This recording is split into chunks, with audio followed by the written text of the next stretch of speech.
नमस्कार, big debate में आपका स्वागत है। मैं हूं आपके साथ विजेंद्र विजय। सियासी मैदान में नेताओं की जुबान से बड़े बड़े तीर निकल रहे हैं। नरोत्तम मिश्रा कमलनाथ को इमरजेंसी से निकले एक्सीडेंटल नेता बता रहे हैं, तो नेता प्रतिपक्ष बीजेपी में शामिल होने वाले नेताओं को स्काई लैब की तरह ऊपर से गिरने वाले करार दे रहे हैं। वहीं कमलनाथ विधायकों की कीमत कम बताकर अपनों को ही नाराज कर रहे हैं, तो कहीं दिग्विजय सिंह और वीडी शर्मा में जुबानी जंग छिड़ी हुई है। मध्य प्रदेश की राजनीति में बयानों की भीड़ लग गई है। ये बयान एक दूसरे को नीचा दिखाने और विरोधी की प्रतिष्ठा को तार तार करने के इरादे से छोड़े जा रहे हैं। अब गृह मंत्री नरोत्तम मिश्रा ने कमलनाथ को इमरजेंसी का एक्सीडेंटल नेता करार दिया। दरअसल कमलनाथ ने कहा था कि विधायकों की कोई कीमत नहीं होती, वो आते जाते रहते। जो जनता के बीच काम करता है उसकी वैल्यू होती है। गृह मंत्री नरोत्तम मिश्रा ने इस पर तंज कसा और कमलनाथ को इमरजेंसी के एक्सीडेंट से पैदा हुआ नेता बताया। इस पर डॉक्टर गोविंद सिंह ने पलटवार करते हुए कहा, बीजेपी के नेता तो स्काई लैब की तरह ऊपर से गिरते हैं। दरअसल कमलनाथ जी जो इमरजेंसी का एक्सीडेंट था ना, ये वहां से निकले। अगर एक्सीडेंटल है तो भारतीय जनता पार्टी के में स्काई लैब की तरह ऊपर से गिरती है। एक दूसरे पर आरोप लगाने वाले बीजेपी और कांग्रेस के नेता सीमाओं की परवाह नहीं करते। हालांकि इस बीच टिकटों से लेकर जमीनी जमावट को लेकर मंथन भी चल रहा है।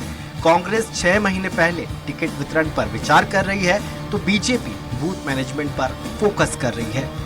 बीजेपी के आयोजनों की लिस्ट भी तैयार है। बीजेपी और कांग्रेस में एक दूसरे के प्रति जुबानी जहर है, तो अंदर खाने में रिसर्च के साथ तैयारियां चल रही हैं। बैठकों के साथ एक एक कदम फूंक फूंक कर रखा जा रहा है। एक दूसरे को मात देने के लिए बारीकी से रणनीतियां तैयार हो रही हैं। वहीं कांग्रेस भगवा रंग में रंगी दिखाई दे रही है, तो कहीं बीजेपी संत रविदास के मंदिर निर्माण के लिए शिला यात्रा और अंबेडकर महाकुंभ आयोजित कर रही है। सियासत का हर रंग उफान पर है। नेता नगरी की नजर सियासतों की दुकान पर है। अतुल पाठक के साथ सलमान खान, स्वराज एक्सप्रेस, भोपाल। तो इस पर ज्यादा चर्चा के लिए हमारे साथ मौजूद है बीजेपी नेता गोविंद मालू, कांग्रेस प्रवक्ता फिरोज सिद्दीकी, वरिष्ठ पत्रकार आशीष दुबे जी। आप तीनों का बहुत बहुत स्वागत है। गोविंद मालू जी, एक ऐसे नेता को एक्सीडेंटल नेता करार देना जिसका 40 साल से ज्यादा का संसदीय राजनीति का इतिहास है, विधायक रहे, वो सांसद रहे, मंत्री रहे, केंद्र में इंदिरा गांधी के प्रिय माने जाते थे, उनको ये कह देना कि वो एक्सीडेंटल नेता है, कहां तक सही है सर? ये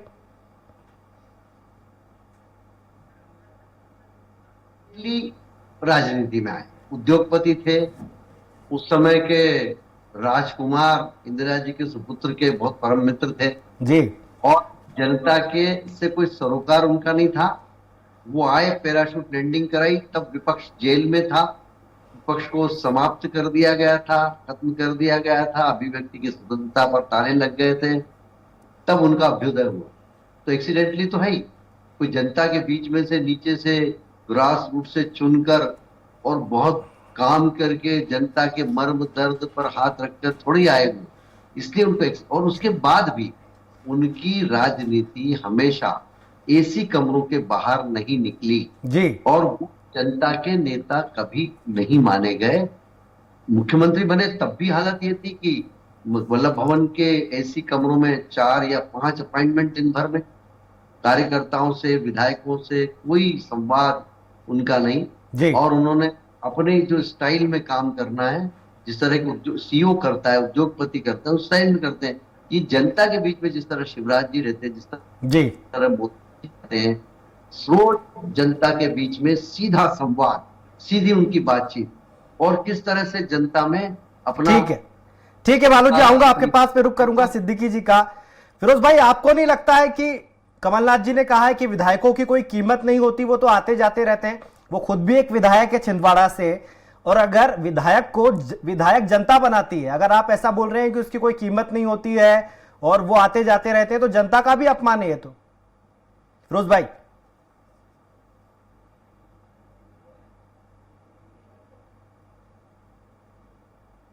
विधायक कहते हैं, जो 60 करोड़ का विधायक बताते हैं। आवाज आ रही है आपको? जी जी, सुन रहा हूं मैं आपको। हेलो, जी अब आ रही है आपको जी आवाज? जी सुन रहा हूँ मैं। मेरा इको हो रहा है बहुत। जी ठीक, तो जो 60 करोड़ का विधायक खरीदते हैं, जो 35 करोड़ का विधायक खरीदते हैं, सौदेबाजी करते हैं, तो वो विधायकों की कीमत जो है पैसों में तोलते हैं। कमलनाथ जी से ये सवाल किया गया कि साहब विधायक भी आपके संपर्क में है क्या? तो उन्होंने ये कहा कि विधायक की कीमत नहीं है, कीमत होती है जो जमीनी नेता हो, जमीनी नेता के साथ हम जुड़े और जिसका जनता में जनाधार हो, ये उनका बयान था। लेकिन अब क्या है कि जो लोग बिकाऊ हैं और वो बिकाऊ लोगों को खरीदते हैं, ठीक है, जो खुद भी बिकाऊ है और बिकाऊओं को खरीदते हुए दूसरी पार्टी में भी बिकाऊ ढूंढते हैं, उनको कीमत और घोड़ा और गधे जैसी कीमत उनको समझ में आती है। कमलनाथ जी ने किसी का अपमान नहीं किया। उनका कहने का आशय ये था कि कीमत विधायक की नहीं होती है, कीमत होती है जो जमीन पर काम करता है, उसकी कीमत होती है जी। ठीक है, ये कमलनाथ जी का कहने का मतलब, कीमत से मतलब था जनाधार जी। ठीक, तो अब भारतीय जनता पार्टी के पास है तो कुछ नहीं, फुर्सत में बैठे हैं सुबह से लेकर शाम तक। सरकार का जितना माल था, सारा तिजोरी थी, वो तो खा पी के चट कर दी उन्होंने। तो अब वो फुर्सत में है सबके सब। ठीक है, मंदिरों में उनके जो है 36 लोग मर रहे हैं। ठीक है, और भारतीय जनता पार्टी जेल में कौन गया? बोले एक भी आदमी नहीं गया। ठीक है, वो तो ऊपर से गिर पड़े लोग। भाई आऊंगा आपके पास में, ओपनिंग रिमार्क के लिए जाऊंगा आशीष जी के पास। आशीष जी, अभी मालू साहब ने बोला कि वो तो आपातकाल में पैराशूट लैंडिंग हुई, उससे नेता बने।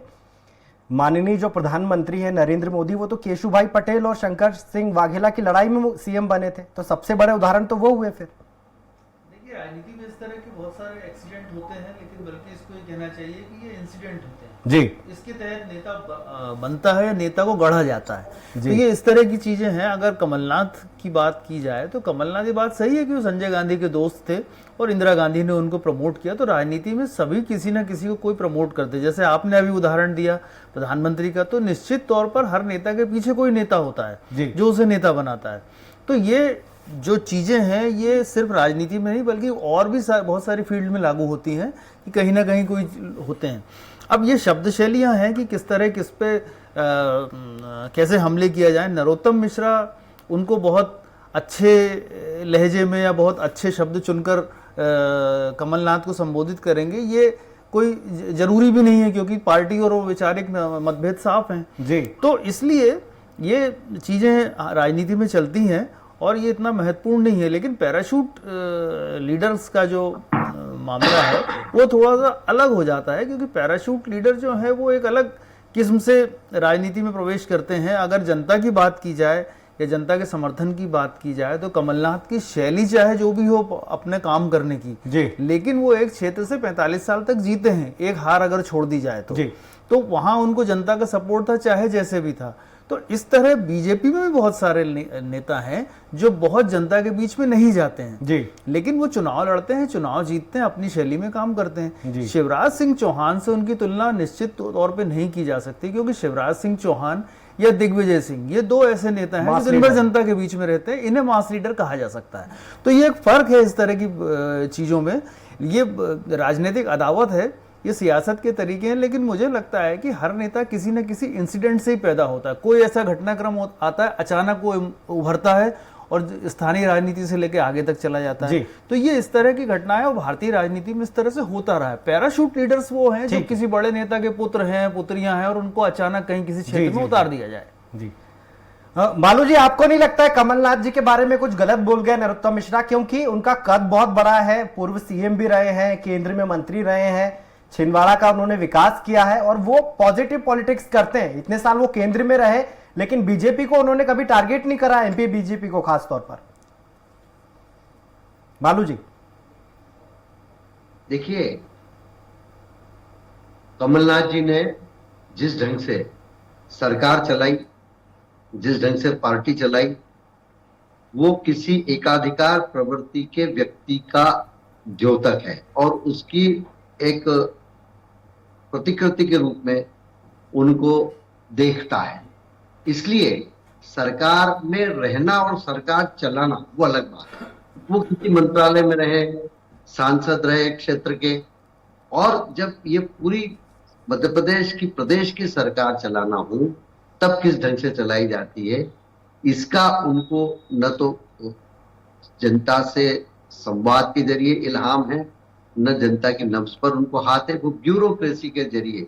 और देखिए उस समय सज्जन वर्मा जो बहुत ही कद्दावर मंत्री माने जाते थे उस रेजिम के, कमलनाथ जी खास सिपहसालार थे, वो कहते थे, उन्होंने एक बार बहुत ही तीखे लहजे में कांग्रेस की बैठक में कहा कि कमलनाथ जी कॉकस से घिरे हुए हैं।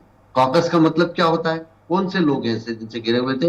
ये ब्यूरोक्रेसी के जरिए, वो खुद का अपना उनका कोई आकलन नहीं था क्योंकि वो लोगों से मिलते ही नहीं थे। तो हमारा कहना ये है, एक्सीडेंटली आने का मतलब कि वो ऐसे ढंग से आए जो उनको ग्रॉस रूट का कोई नॉलेज नहीं, जो नीचे से जमीन पर कोई झोला झंडा लेकर, मोदी जी तो झोला झंडा लेकर निकल गए थे, नीचे संगठन करा, ऊपर संगठन करा, संगठन में रहे तब भी उन्होंने जनता से, कार्यकर्ताओं से सीधा फीडबैक लिया। और ये बात अलग है कि जब उनको सर आपके यहाँ भी तो स्काई लैब वाले नेता हैं, हेमंत बिस्व शर्मा, कांग्रेस से आए, आपने उनको सीएम बना दिया असम का। लेकिन मालूम जी, हेमंत बिस्व शर्मा कांग्रेस से आए, बीजेपी में उनको आपने सीएम बना दिया। उनको जरूरत, अरे सुन लीजिए भाई, हमारी बात सुन लीजिए पूरी जी।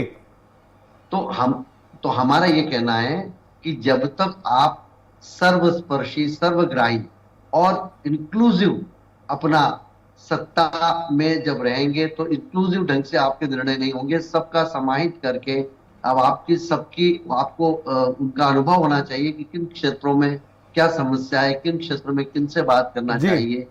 केवल जो हमारे आसपास के लोगों ने कह दिया वो आपने ब्रह्म वाक्य मान लिया। तो हमारा ये कहना है कि इस तरीके से शासन नहीं चला करता। तभी जिस ढंग का वचन पत्र बनाया, जिसमें आसमानी सुल्तानी वादे किए गए। ठीक है, मैं आऊंगा मालू जी आपके पास।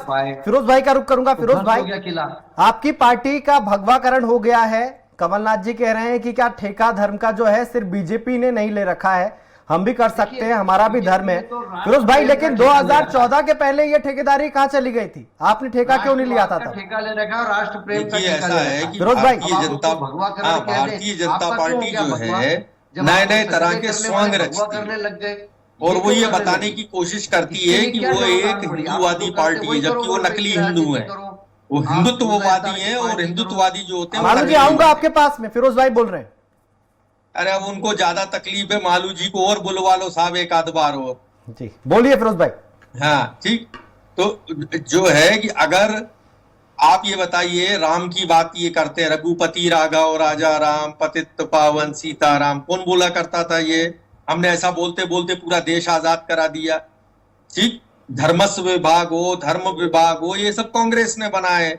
आप कहीं भी, चाहे बाबा अमरनाथ की यात्रा हो, कुंभ हो या कोई और धार्मिक बड़े बड़े आयोजन है, ये भी कांग्रेस की देन है। अब अगर हमारा एक पुजारी प्रकोष्ठ हमने बनाया है और उससे अपने लोगों को, पुजारियों को, पुजारी भाइयों को जोड़ा है, क्योंकि नकली भाजपा के शासन में जो पुजारियों की दुर्गति हुई है और जो वो अपने 2-2 रुपए के मेहनताने के लिए मतलब कुछ सैकड़ों रुपए के लिए भी वो परेशान हुए हैं।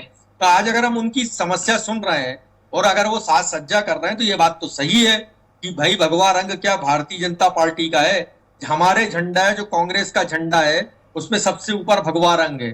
तो अब आप कहिए कि हम हिंदुत्ववादी हो गए। हमने एक तिरंगा बनाया, कांग्रेस की ने बनाया, उसपे भी सबसे पहले ऊपर भगवा रंग है। तो ऐसा नहीं है कि कांग्रेस जो है, हमने स्पष्ट कहा कि हम सर्वधर्म समभाव में विश्वास करते हैं, सभी धर्मों में आस्था रखती है कांग्रेस, सनातन संस्कृति की रक्षक है। हिंदुत्ववादियों से हमारा कोई लेना देना नहीं है और हिंदुत्ववादी जो हैं उनको हम हिंदू नहीं मानते। जी ठीक है। आशीष जी, आपको क्या लगता है 2014 के बाद बहुत कुछ बदल गया है? सॉफ्ट हिंदुत्व जो कहा जाता है उससे किनारा नहीं कर रही है कांग्रेस, उसको गले लगा रही है। देखिए, कांग्रेस का जो मूल पिंड है, कांग्रेस वैसे भी सॉफ्ट हिंदुत्व पे चलने वाली पार्टी रही है जी। 80 के दशक के बाद, जब 90 के दशक के पहले थोड़ा सा 80 के 85-86 में कांग्रेस का भटकाव हुआ था जी। वरना कांग्रेस एक ऐसी पार्टी थी जो सारे धर्मों को लेकर चलती थी, उसका क्लियर संदेश था, लोग इसको समझते थे। कांग्रेस का भटकाव उस बात जो अयोध्या का बाबरी मस्जिद गैप का फायदा बीजेपी ने उठाया, निश्चित तौर पर वो फायदा उठाया। उसी समय बीजेपी का गठन हुआ था, बीजेपी उभर रही थी और उसी समय कांग्रेस ने कुछ ऐसी गलतियां की जिसमें शाहबानो प्रकरण था और कुछ प्रकरण थे जिसके चलते चलते कांग्रेस में भटकाव पैदा हुआ। उस भटकाव की वजह से कांग्रेस पे एक ऐसा ठप्पा लगा कि वो मुस्लिमों को ज़्यादा प्रोटेक्ट करने की कोशिश करती है, जबकि कांग्रेस का एक जो विचार था वो कुछ और था।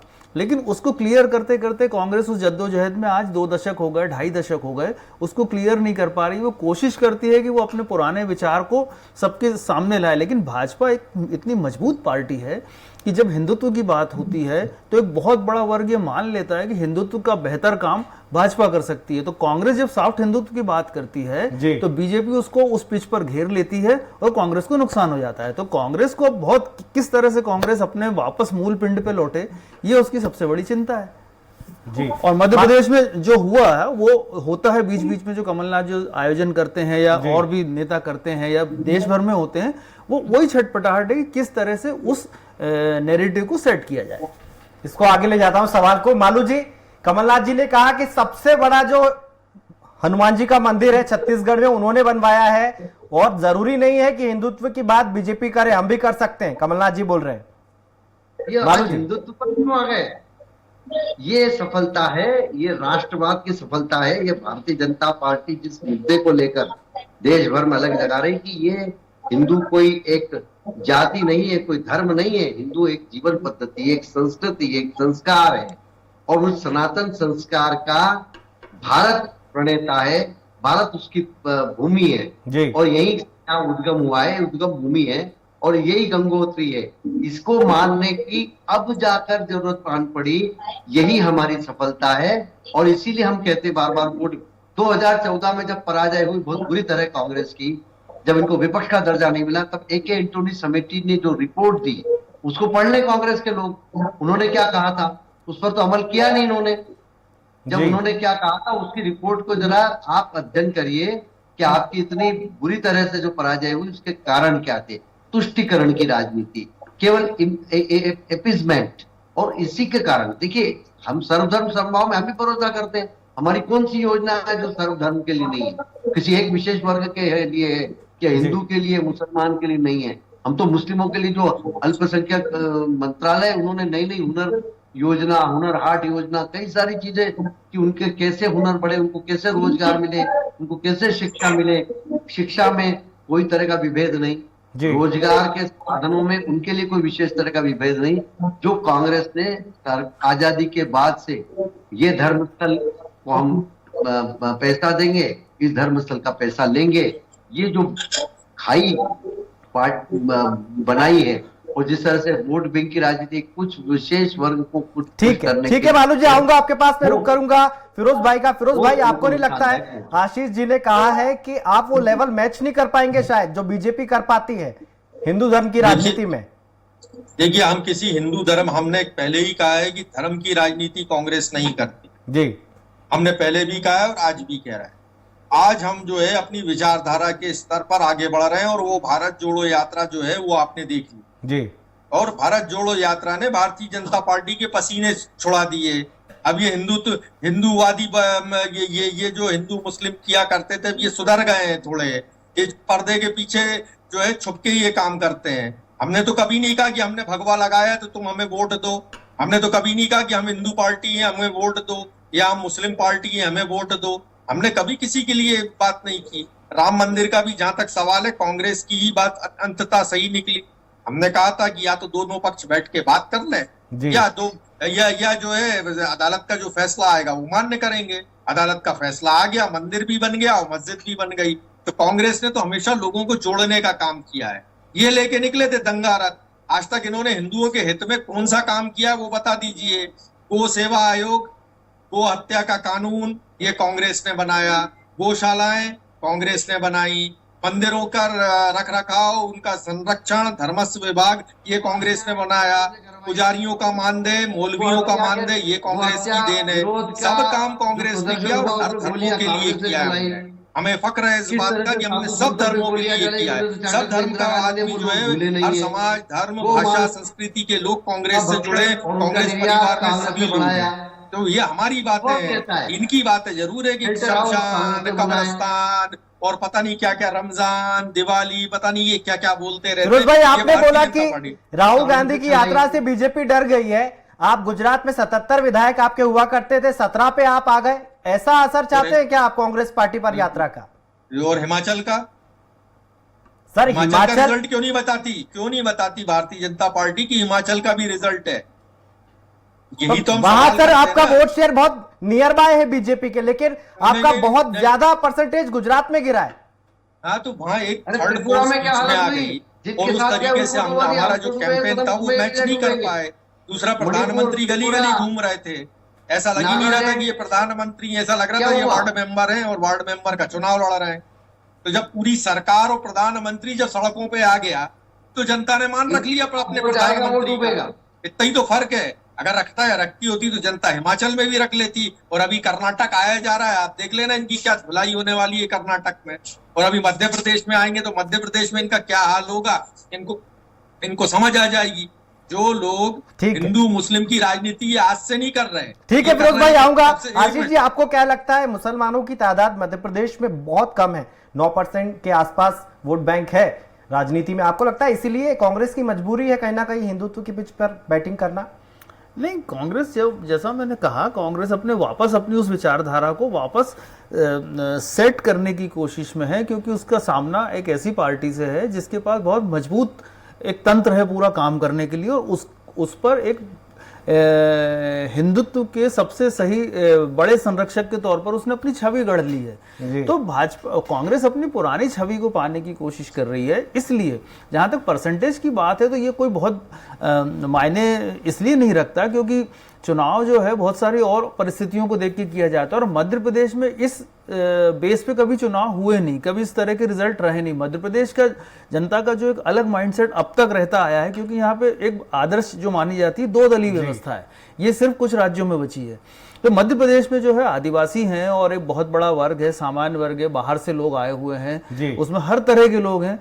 तो कांग्रेस मुझे लगता है कि उस वर्ग को ज्यादा सेट करने की कोशिश कर रही है जो उससे दूर चला गया है। तो उस दूर चले जाने वाले में वही मतदाता हैं जो बीजेपी की तरफ हैं, और बीजेपी की तरफ माना जाता है कि जो हिंदुत्व से जुड़े जो लोग हैं या जो उस तरह के उस वर्ग के लोग हैं वो ज्यादा उस पर भरोसा करते हैं। जैसा मैंने बताया कि यदि उस चीज पर वो अलग अलग बुरहानपुर में जब निकाय चुनाव हुए तो ओबीसी की पार्टी के सिंबल पे जो खड़ा हुआ था प्रत्याशी, उसको खासे वोट मिले, वरना कांग्रेस का महापौर होता वहां पर।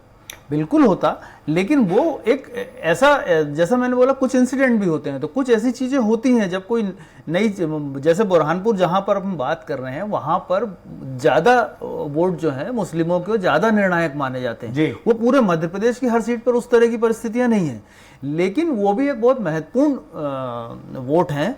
और वो महत्वपूर्ण वोट के साथ साथ हर दल की जिम्मेदारी है कि उनके वोट लेने के बाद उनका पूरा विकास और उनको पूरे मुख्यधारा में लाने की कोशिश भी की जाए। तो अगर ये सारे प्रयास साथ में होते हैं, कोई भी राजनीतिक दल करता है, भाजपा भी करती है, लेकिन उसका उतना प्रचार नहीं करती जितना प्रचार हिंदू से जुड़े कामों का होता है।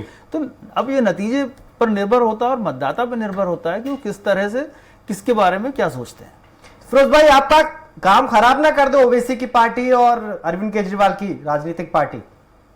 देखिए, ऐसा है कि भारतीय जनता पार्टी पहले अपनी हैसियत समझ ले कि वो 35-36% से ज्यादा वोट नहीं ला सकती, और कांग्रेस जो है वो 45% वोट ला सकती है। अब आप इसको जोड़ लीजिए तो 80% होता है।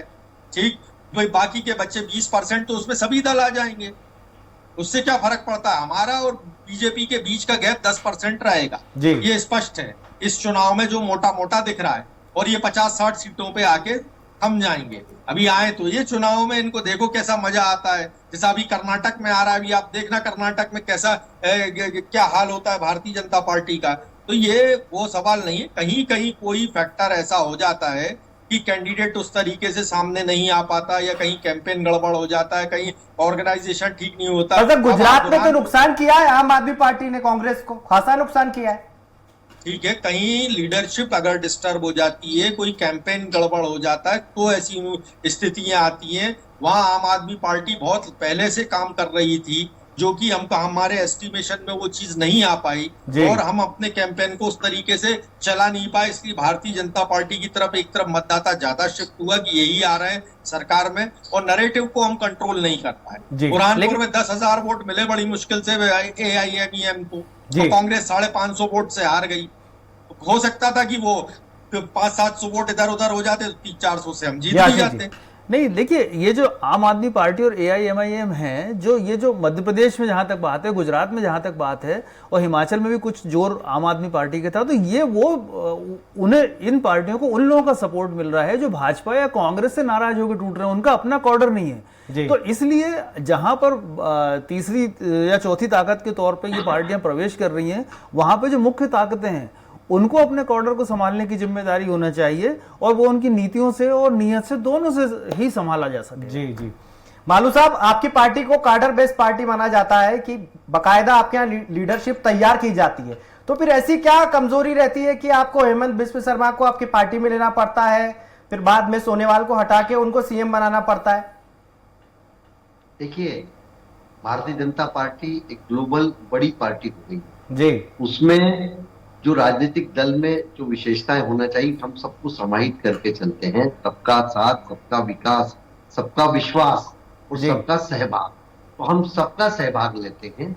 हम कोई कूपमंडूक लोग नहीं कि हमारे दरवाजे सबके लिए बंद है। हम कई लोगों को लाए और आते हैं अपने आप, और जो हमारे राष्ट्रवाद से अभिप्रेरित होकर, हमारे सिद्धांतों से, हमारे विचारों से, हमारे एकात्म मानववाद के मूल विचार से प्रेरित होकर आता है, तो हम उसका स्वागत करेंगे, क्यों नहीं करेंगे, और जगह बनाएगा, तो उसमें क्या आपत्ति है। बस मैं लेकिन ये नए लोगों के साथ जो बीजेपी आ रही है, न्यू बीजेपी के तौर पे, मैं ये उम्मीद करूंगा कि गोविंद मालू जैसे सीनियर लीडर्स भी, कई सारे लोग जी बोलिए आशीष। हाँ, मैं नई जो पीढ़ी भाजपा में, नई जो जनरेशन नए जो नेता भाजपा में आ रहे हैं, नई भाजपा जैसी स्थिति है, तो वहां पे गोविंद मालू जो है बड़े सीजन नेता हैं, तो उनका भी जो है पार्टी जैसे चाहेंगे कि उनके साथ इनका भी उपयोग बना रहे, तभी एक सही एक कॉर्डर तैयार हो। जी आप सभी का बहुत बहुत शुक्रिया। गोविंद मालू जी आपका बहुत बहुत शुक्रिया, फिरोज भाई आपका बहुत बहुत शुक्रिया, आशीष जी आपका बहुत बहुत शुक्रिया। चुनाव की बिसात बिछ चुकी है, कांग्रेस का मानकर चल रही है कि सूबे में उसकी सरकार बनना तय है, वहीं बीजेपी का मानना है कि खेलेगा तो कमल ही। अपनी अपनी पार्टी के नेता बयानों से कार्यकर्ताओं में जोश भर रहे हैं। ऐसे में शब्दों की मर्यादा की फिक्र भला किसे होगी, लेकिन राहुल गांधी के मोदी वाले बयान से सबको सीख लेने की जरूरत है, वरना लेने की बजाय देने पड़ सकते हैं। खैर, आज के लिए बिग डिबेट में इतना ही। तमाम खबरों के लिए आप देखते रहिए स्वराज एक्सप्रेस। नमस्कार।